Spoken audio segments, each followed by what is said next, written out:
ada yang lebih terlaknat. Hidup dia di atas muka bumi Allah, bernafas dia dengan udara pinjaman Allah, menggunakan paru-paru yang dititipkan Allah, tapi tak mensyukuri nikmat Allah. Di salah satu kota di Riau, seorang jamaah pergi periksa, dinyatakan oleh dokter bahwa dia kena COVID. Dia tak percaya, dia pergi ke Pekanbaru. Sampai di Pekanbaru dia periksa lagi. Dokter di Pekanbaru mengatakan dia negatif, tidak kena COVID. Ternyata masalah COVID pun dokter ikhtilaf juga. Di kabupaten dia mengatakan positif, dokter Pekanbaru mengatakan negatif. Dibawanya kertas dari Pekanbaru yang mengatakan negatif, dijumpainya dokter itu, ditumbuknya, ditinjunya dokter itu. Ternyata ada juga dokter yang bermain-main supaya bertambah anggaran. Berapa banyak pasien dinyatakan COVID, setelah dibawa ke rumah diperiksa, ternyata negatif. Apa kesimpulan dari 3 cerita yang singkat ini? Bahwa COVID itu ada. Tapi yang bermain-main dengan COVID karena ada kepentingan juga banyak. Maka kita mesti cerdas menyikapi ini.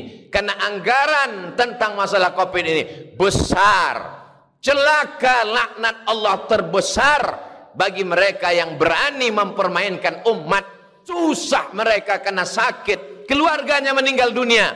Masih ada orang yang berani bermain-main. Mereka ini yang dikatakan Allah ulaika kal an'am. Mereka macam binatang. Tapi kalau sudah manusia, ulaika kal an'am, mereka macam binatang kata Allah. Balhum adal, bahkan lebih hina daripada binatang. Yang penting mau disuntik insya Allah selesai.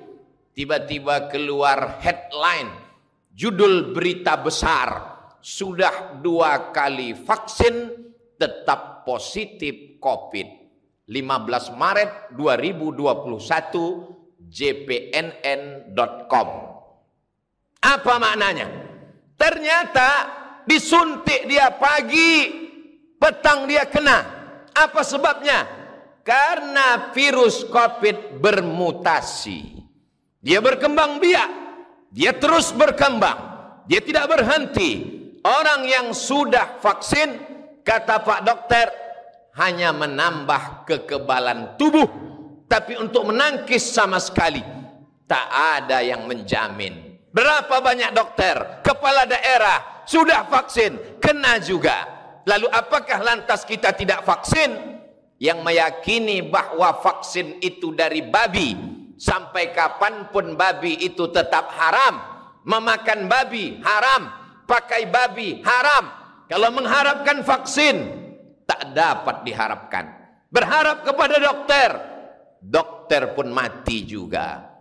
Orang yang ditolong Allah hanya orang yang berusaha dan berikhtiar. Melarang orang ke masjid, tapi di mal, di pasar dibiarkan.